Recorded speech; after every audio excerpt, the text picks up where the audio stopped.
There is no agreement, as we have said, and things may change in the coming hours or days. We do not know. But as of now, we are still within the framework of attempting to reach an agreement.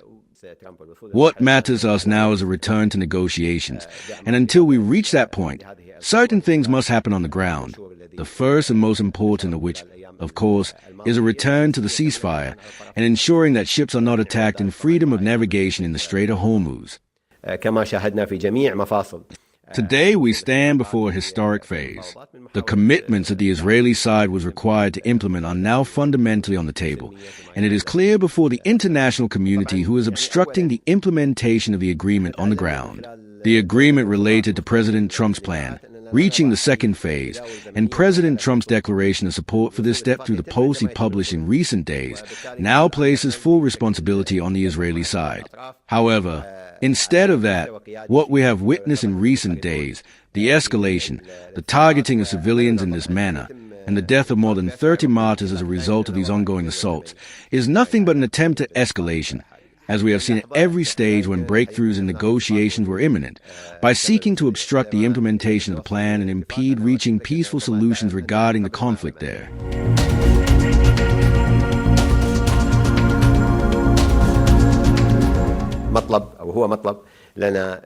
Of course, firstly, we have learned through our role as mediators in various conflicts not to set any timelines regarding reaching an agreement. An agreement is reached when it is reached. Consequently, we are now working intensively with the parties at a leadership level from the state of Qatar, and we are engaged in all communications. Our hope, of course, is that an agreement will be reached as soon as possible, but we cannot set any timeline regarding the agreement at present. As of this moment, we cannot speak of an agreement having been reached. And when an agreement is reached, I assure you that you will probably learn of it before I do. Reaching an agreement, as you know, is a demand for all of us, and we are all working to get to that point. But so far, there is no agreement, as we have said, and things may change in the coming hours or days. We do not know. But as of now, we are still within the framework of attempting to reach an agreement. What matters to us now is a return to negotiations, and until we reach that point, certain things must happen on the ground, the first and most important of which, of course, is a return to the ceasefire and ensuring that ships are not attacked in freedom of navigation in the Strait of Hormuz. The Qatari position on this issue has been clear from the outset. Nothing less than a return to the previous status quo concerning the Strait of Hormuz is acceptable in accordance with international law and in consultation with all littoral states and stakeholders concerned with the strait. Accordingly, we are working within this framework, of course, in our communications with the parties.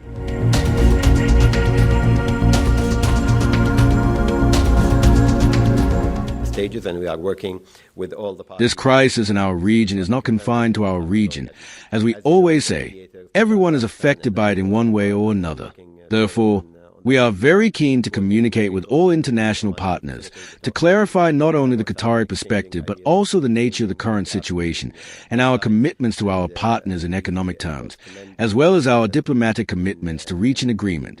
We always seek to secure support from all our international and regional partners to reach a diplomatic solution to this crisis. Contact with Russia are ongoing, as you know, on various files. But on this file specifically, as we have learned, there is coordination through this contact to stay abreast of the latest developments related to this file.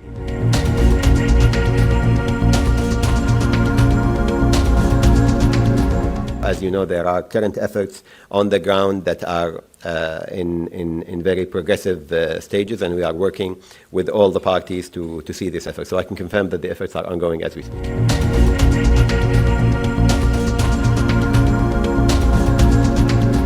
As you know, the mediators, Qatar, Pakistan, and now Oman are all working together on that issue. We are coordinating very closely with the Omanis to facilitate the talks between both sides and exchanging ideas and exchanging drafts between both sides.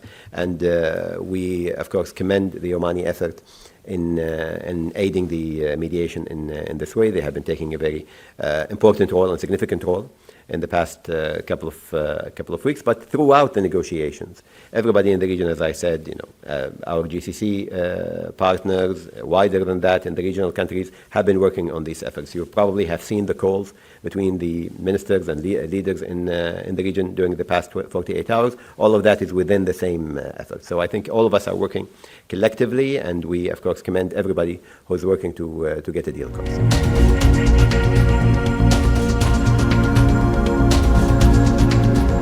Right now, we don't have anything on the books when it comes to direct talks, of course.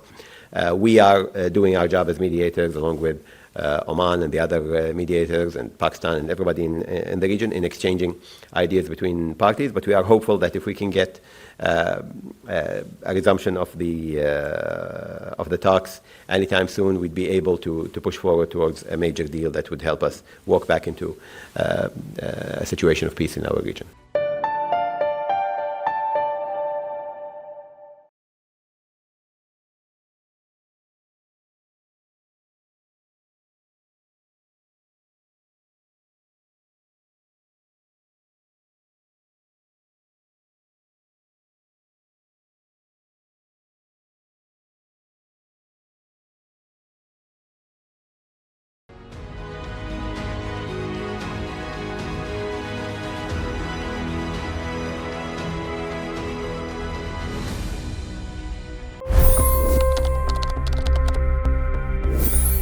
$25 crore गरीब गरीबी को परास्त करके बाहर निकले।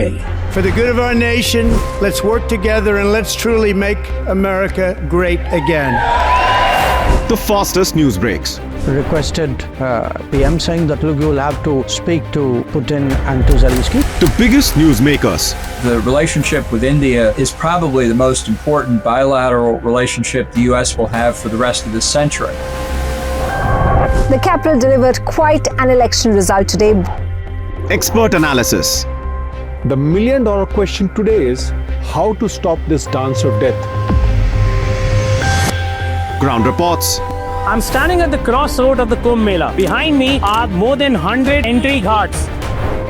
Long-form interviews. Exclusionary politics is reflected in Manipur case as well. You don't bother because this is a small state. Have you ever wondered what happens when a banking dynasty meets tides of world history, intrigue, and a dash of myth? Why exactly did the US topple the Sheikh Hasina government? HD videos. We don't just break news, we break it down.